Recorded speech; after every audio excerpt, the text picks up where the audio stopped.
Ladies and gentlemen, thank you for listening. Thank you for downloading and thank you for subscribing to this bonus edition of the 12 Kyle podcast. I'm 12 Kyle. Check this out.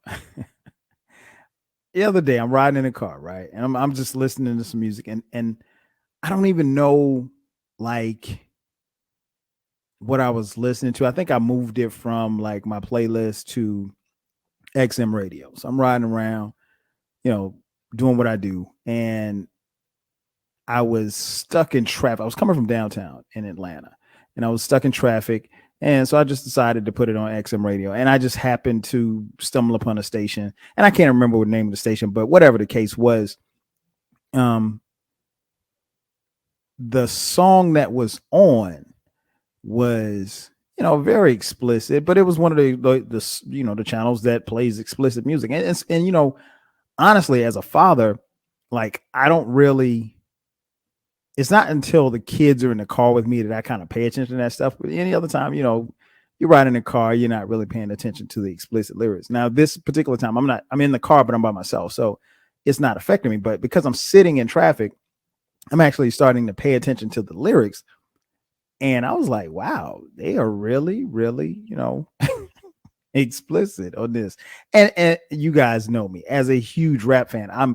I'm not the least bit bothered by someone saying something sexual or innuendo or anything like that, because hey, that's where rap came from, or at least a lot of it.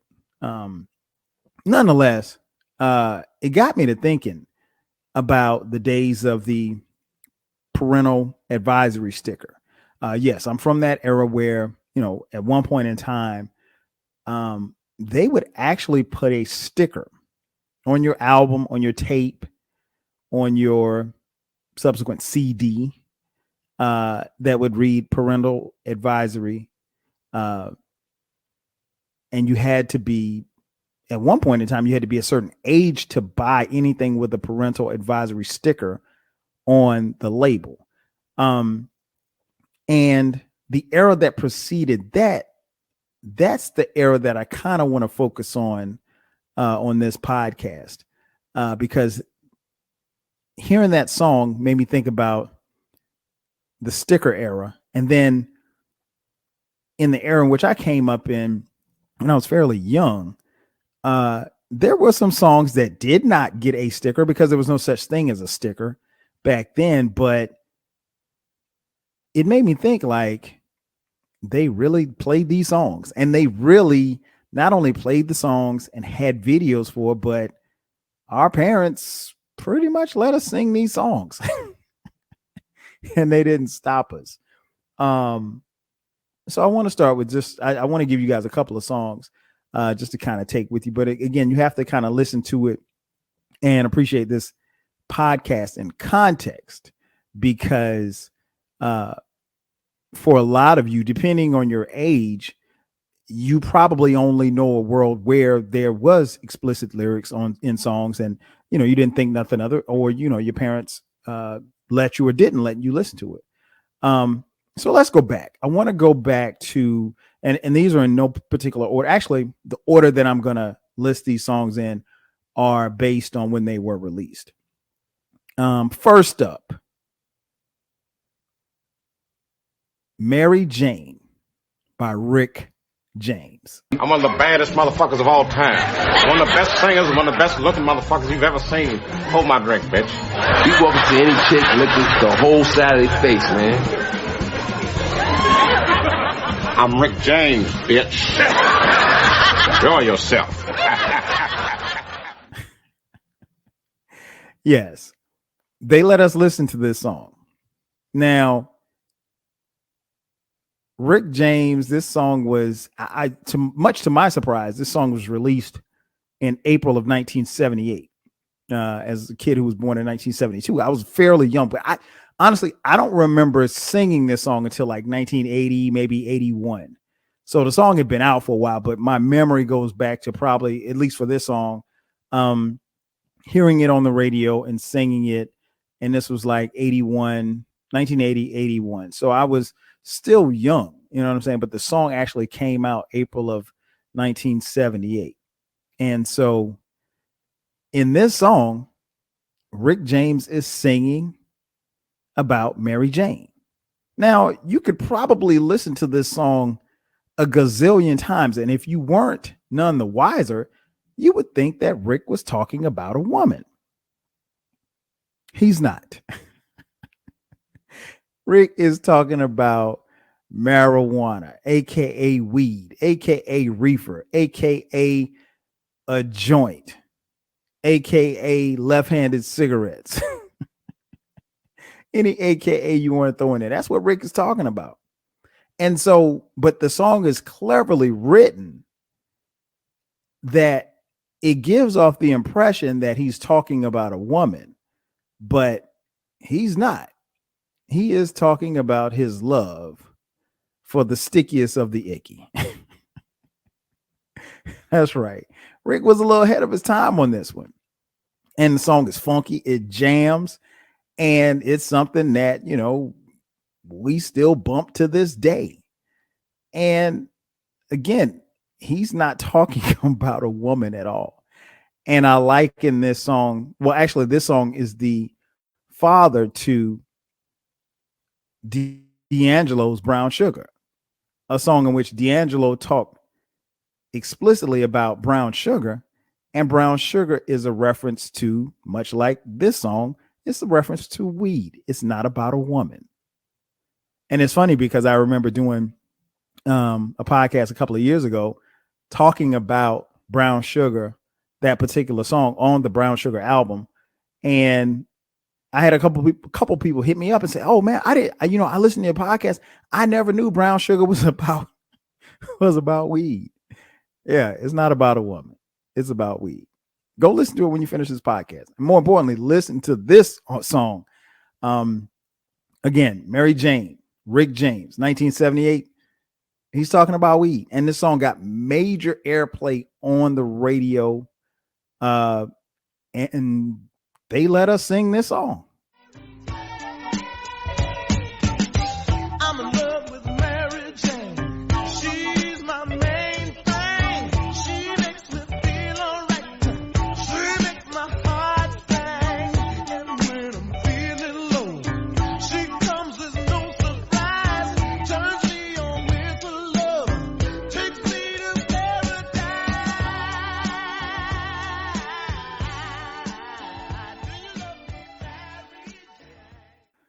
All right, my next song.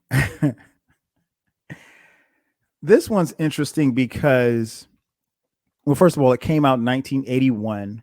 A song called "She's a Bad Mama Jamma. She's Built, She's Stacked" by Carl Carlton. I remember hearing this song a lot on the radio. And this song really is just an ode to a woman's body. I mean, he just lays it out. He doesn't hold back. You know, back then in 1981, it was an honor to be called a bad mama jamma. I guess, you know, that was the, you know, in 2022, I guess, you know, some of you, not all of you, but some of you would call yourselves or call someone a bad bitch. Yeah, but that in 1981, you were a bad mama jamma. In fact, I think we should bring bad mama jamma back because bad mama jamma sounds so much better than bad bitch. But I digress. But yeah, she's the chorus went, "She's a bad mama jamma, just as fine as she can be. Hey, she's a bad mama jamma, just as fine as she could be." Goes into verse 1. "Her body measurements are perfect in every dimension. She's got a figure that's sure enough getting attention. She's poetry in motion, a beautiful sight to see. I get so excited viewing her anatomy." Yeah, man. I remember being a young boy. And again, I'm not even by the time this song comes out, I'm like 8 or 9. I'm not old enough to necessarily comprehend what it is he's saying. he's clearly giving her props about her body, but the song objectifies a woman. The entire song is about a woman's body. And again, this got major airplay. I think if I'm not mistaken, I think I remember seeing this guy, Carl Carlton, on Soul Train on a Saturday morning performing this song. Which, you know, that's pretty big time if you if you can make it to Soul Train. This song was actually nominated for a Grammy for Best Male R&B Vocal Performance. So, you know, shout out to Carl. But yeah, even as a young child, they let us sing this song. Ooh, look at her. She's a bad man, just as fine as she can be. Hey, she's a bad man, just as fine as she can be. Her body measurements are perfect in every dimension. She's got a figure that's shown up in attention. She's poetry in motion, a beautiful sight to see. I get so excited viewing her anatomy. She's real, she's got all the girls and men like. All right. My next song was released August 11th, 1982. Produced by Prince Rogers Nelson. The performer, a group called Vanity Six. The song was entitled Nasty Girl. Man, listen, I had no business singing this song. And once the video came out, I had no business watching this video. And it's interesting because I do remember seeing the video because we got cable TV right around 1981. So we had cable for maybe a year. And I want to say I saw this on MTV. Well, I had to have seen it on MTV because I don't think we had BET at the time. BET probably came the following year, I think. I'm not sure. But yeah, first of all, the three members of Vanity Six, beautiful, obviously led by Vanity Matthews, who was once Prince's girlfriend. She was obviously his protege. And you know, Vanity Six, I mean, they come out on stage in lingerie. So for a young boy about to turn 10 years old, man, I mean, this was must see. But yeah, they are very explicit. The chorus goes, "Tonight, I'm living in a fantasy, my own little nasty world. Tonight, don't you want to come with me? Do you think I'm a nasty girl? Tonight, I'm living in a fantasy, my own little nasty world. Tonight, don't you want to come with me? Do you think I'm a nasty girl?" And in verse 2, she says, "I guess I'm used to sailors. I think they got water on the brain. I think they got more water upstairs than they got sugar on a candy cane. That's right. It's been a long time since a man that did it real good. If you ain't scared to take it out, I'll do it real live like a nasty girl should." So the part where she says, if you ain't scared to take it out, like you just want him to just whip it out, like so you can see what he's working with. And later on in the song, at the end of the song, she does mention something about, she said, "I need 7 inches or more." So she wants to see what you're working with first before y'all can get down. And you know, I ain't mad at that, Vanity. Rest in peace. But she was definitely down for the nah, I mean, you know, and I can't blame her. But yeah, they let us sing this song. I mean, like this song got, again, major airplay. Definitely was, the video was seen. The video's on YouTube. Again, I encourage you during your time of chilling, go watch the video. Now, I mean, granted, it's not anything twerking. It's not the worst thing that you've seen. And to be honest, these aren't the worst lyrics, but actually for the time, this was very risque, if you will. But again, I'm surprised, very surprised that they let us sing this song.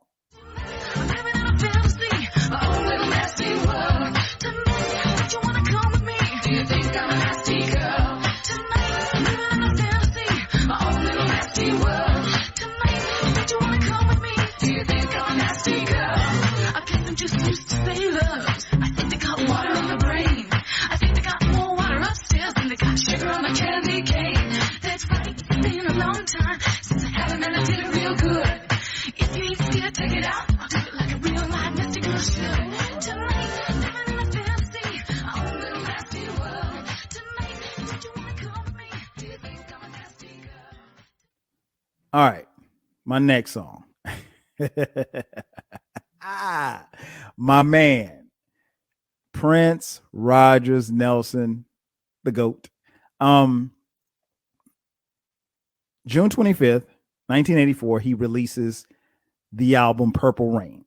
Track 5 on Purple Rain is one of the baddest songs on the album. It appears in the movie Purple Rain. The song is entitled Darling Nikki. Man, listen. Prince, if there was a song that, you know, we probably shouldn't have been listening to without any type of adult supervision, Prince is probably going to be on that list. There were actually committees. I remember one specific committee that was led by a lady by the name of Tipper Gore, who happens to be the wife of Al Gore. She was on a committee to ban, music or, campaign for, the advisory labels. And ultimately she pushed and their group got record labels to put the parental discretion advisory sticker on, these songs on these albums and what have you. But this song, man, listen, Prince starts off, I knew a girl named Nikki. I guess you could say she was a sex fiend. I met her in a hotel lobby, masturbating with a magazine. She said, how'd you like to waste some time? And I could not resist when I saw little Nikki crying. Yes.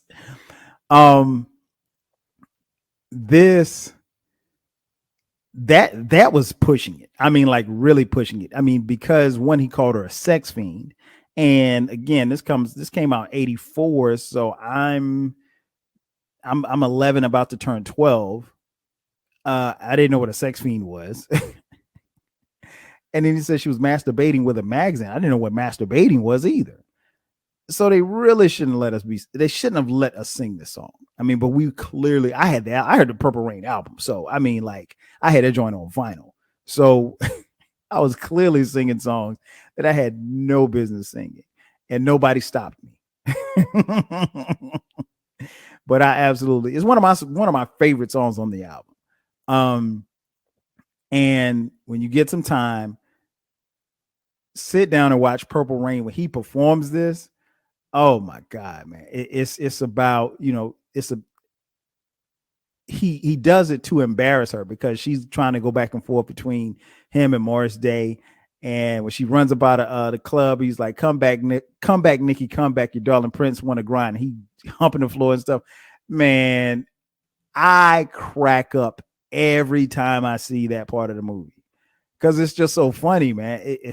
I love it, man. I miss Prince. If you know me personally and you've heard me talk about it, that's my guy, right? One of my favorite artists, probably my favorite artist of all time.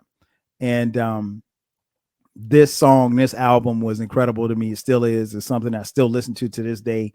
And yeah, man, they probably shouldn't have let us listen to this song, but they actually let us sing this song.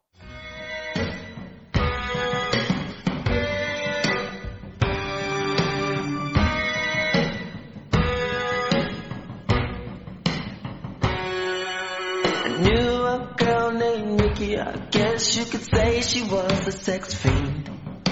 I met her in a hotel lobby, masturbating with a magazine. She Said, how'd you like to waste some time? And I could not resist when I saw a little naked grind.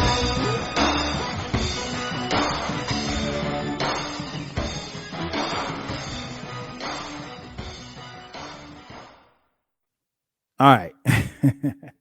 Another gem from 1984. This one was released in October 2nd, 1984. The track called Sugar Walls, performed by Sheena Easton. And you guessed it, it was written by Prince. Prince had a hand on a few of these songs, as you could tell. But yeah, Sheena Easton. And what's interesting was Prince wrote this song under the pseudonym Alexander Nevermind. But he wrote it. It was his joint. Yeah, but Sheena Easton, was a white singer. This song got a lot of air. It didn't get a lot of airplay on black radio, but I did hear it on black radio. But it got a lot of airplay on MTV and white radio. She says in the song, verse 2, blood races to your private spots. Lets me know there's a fire. You can't fight passion when passion is hot. Temperatures rising in my sugar walls. And the chorus goes, let me take you somewhere you've never been. I can show you things you've never seen. I can make you never want to fall in love again. Come spend the night inside my sugar walls. I mean, it's clearly going down, Jack. And this was cool. Nobody said nothing. And again, this is 84. Like, so rapping, nobody's rapping about stuff like this. This is mainstream radio and it's getting major airplay. And they actually let us listen. Excuse me. They actually let us sing this song.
All right, man. So ironically, this next song comes out October 31st, 1984. 1984 was a hot year. The song, arguably, I would probably say this is probably the most popular song that I is gonna fall on this list. The song was entitled "Like a Virgin" by the artist Madonna off her debut album. I think this was her debut album. I know it was her namesake album. This was a number one hit. And this was controversial because the word virgin, at least to my knowledge, at that particular time, didn't appear in any song. Now you had songs that were sexually, I guess, the innuendo was there as far as sexual was concerned. But I don't ever recall up until that point in my brief knowledge of music, hearing a song with the word virgin in the chorus or in the song. Madonna starts off verse 1. I made it through the wilderness. Somehow I made it through. didn't know how lost I was until I found you. I was beat, incomplete. I've been had, I was sad and blue, but you made me feel, you made me feel shiny and new. And the chorus goes, like a virgin, touched for the very first time, like a virgin, when your heart beat next to mine, when your heart beats next to mine. Now, you're probably thinking that's pretty tame, but actually that was very, very, that wasn't something that was done. And again, this is a huge pop singer and this is a number one song, not today's number one. I mean, like, this was the number one song in the country for weeks. In the video, Madonna's in like this white, I mean, like she's in a dress like a virgin. And what's interesting was the song was written by a guy by the name of Billy Steinberg. And he said, quote, the song was not written for Madonna, but was inspired by my personal experiences. He said in an article that, you know, he had just come out of a relationship and it was challenging and he met someone new. And he said, quote, I was saying that I may not really be a virgin, but I'm starting a new relationship and it just feels so good because it's so much deeper and more profound than anything I've ever felt. Close quote. That might be true. But when you say like a virgin touched for the very first time and you got Madonna half naked on stage, I mean, it's a different vibe. And we were able to get that off in 84 and nobody said nothing. And this song got played on Black radio too, by the way, but it was all over MTV. Again, it's the most popular song that I picked for this list, and still scratching my head, but they let us sing this song.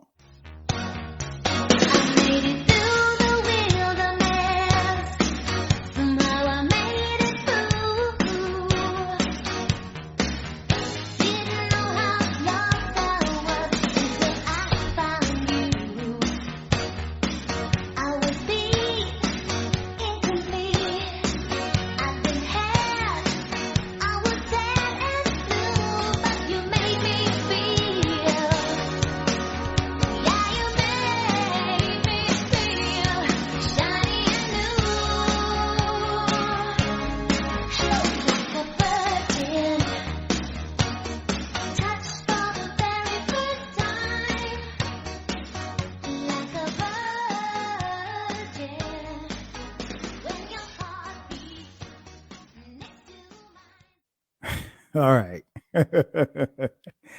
Last but not least, probably the second most popular song on this list. I guess you could probably make a case that it was just as popular as Madonna's song, but for all the wrong reasons. It never made it to number one, but it caused a huge controversy. The song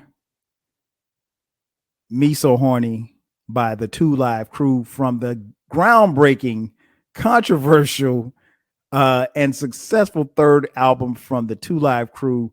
The album was entitled As Nasty As They Wanna Be. The song was released February 7th, 1989. Well, first and foremost, this album, or this song in particular, was inspired and taken from the movie Full Metal Jacket, a scene in Full Metal Jacket. Let's take a listen to this scene. One of these days, these boots are gonna walk over. Hey, baby! You got girlfriend, Vietnam? Not just this minute. Yeah. Well, baby, me so horny. Me so horny. You keep lying. Me love you long time. You party? Yeah, we might party. How much? $15? $15 for both of us. No, each you $15. Me love you long time. Me so horny. $15 too beaucoup. $5 each. Me sucky. Me love you too much. One of these days these $5 is boots all my mom are allows gonna me to walk spend. over you. Okay, $10 each. What do we get for $10? Everything you want. Everything? Everything. You keep playing. So that's where it came from, right? And I remember DJ Mr. Mix of the Two Live Crew, he said we were in DC. Marquise, one of the members of Two Live Crew, was watching Full Metal Jacket in the hotel on TV. And we saw the part where the girl said, "Me so horny." And he said, "Man, we got to do something with that shit." So as soon as we got back home, I rented the movie, sampled a piece from the girl. I already had the music program. So we put the two things together and we got a hit. Close quote. I think by the time when this song came out, I had not seen the movie Full Metal Jacket. I don't know why. And I remember seeing it years later, and it was, you know, it was a decent movie, but yeah, that scene was everything. And what they were able to do with it was everything.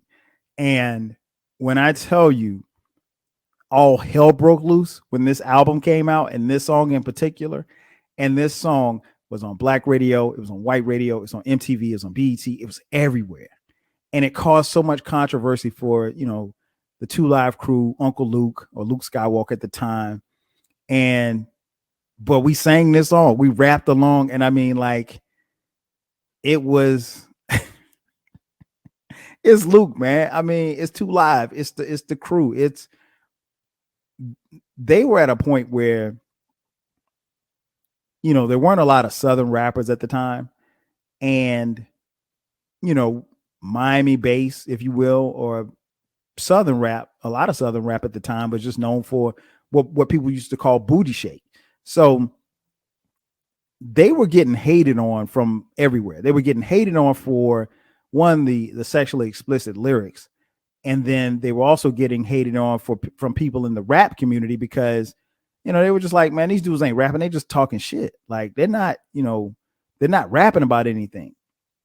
But I had the album As Nasty As They Want to Be, and I bought it. And again, it came out 89, so, you know, I'm old enough to buy it, and I know obviously it had a parental advisory sticker on it, but there was nothing that stopped me from buying. Like, there was nobody to say, "Hey, you got to be 18 to buy it." I just went to the, you know, local record shop and got it. That was it. I went to shout out to Ray's Records. But yeah, I went there and got it, and this song was incredible, and it's still like when I listen to As Nasty As They Want to Be, I found all of that stuff to be funny because, you know, at the time, I'm probably 16, 17. Yeah, I'm 16 at the time. And so, you know, that stuff is funny to me. Like, I'm not offended by, you know, the sex talk and let me do this and let me do that to you and whatever the case may be. It was just funny to me. And so it's just like any other teenage boy. If you tell a sex joke, they're going to laugh. If you if you tell a sex joke, they're going to laugh. And that's just what we did. So this was like one big sex joke. That's what the album was. It wasn't Paid in Full. It wasn't Criminal Minded. It wasn't anything like that. It wasn't Bigger and Deffer, but it was a good album that I enjoyed playing over and over and over and over again. But yeah, man, this song, Me So Horny, this album and this song broke laws. It got Two Live Crew banned. It got albums pulled off shelves. All hell broke loose when this album came out, but nonetheless, they let us sing this song.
I mean, sitting at home with my dick all hard. So I got the black book for a freak to call. Picked up the telephone, then dialed the 7 digits. Said, yo, this Marquise baby, are you down with it? I arrived at her house, knocked at the door, not having no idea of what the night had in store. I'm like a dog in heat, a freak without warning. I have an appetite for sex, cause me so horny. Man, that's still funny to me to this day. And I know I'm too old to be laughing at these lyrics, but it's hilarious. But yeah, I just, like I said, I wanted to get on here and just kind of break it down for you guys. That yeah, while things have changed, music is way more, quote unquote explicit. There are some songs that are just downright offensive, but our sensibilities aren't the same. And honestly, there's probably nothing that you can say in a song that we have not heard before. So, when you take a song like Me So Horny, part of its glory was the shock value of what was being said. And that was the thing about As Nasty As They Want to Be that I really enjoyed as an album, was that we were like, yo, I can't believe they said that. It was almost the same like when NWA said fuck the police. Like, we couldn't believe that somebody could say fuck the police on record and not get in trouble. And you could make a song like Me So Horny and not get in trouble. Well, they got in trouble, but you get my point. So, all in all, these were very popular songs, and it just kind of made me think back to an era where, even though things were sexually suggestive or, problematic, in my opinion, they were still good songs. They were still songs that made me reminisce anytime I hear them. That Nasty Girl video is still something I want to look at because those women were fine. But yeah, it just shows you how far we've come. But still got me scratching my head that they let us get this off, and we were able to sing those songs, and it was all good. But hey, ladies and gentlemen, thank you for checking out this edition of the 12 Kyle podcast. That's going to do it for me. I'm your boy 12 Kyle. I'll catch you guys next time. 5Gs.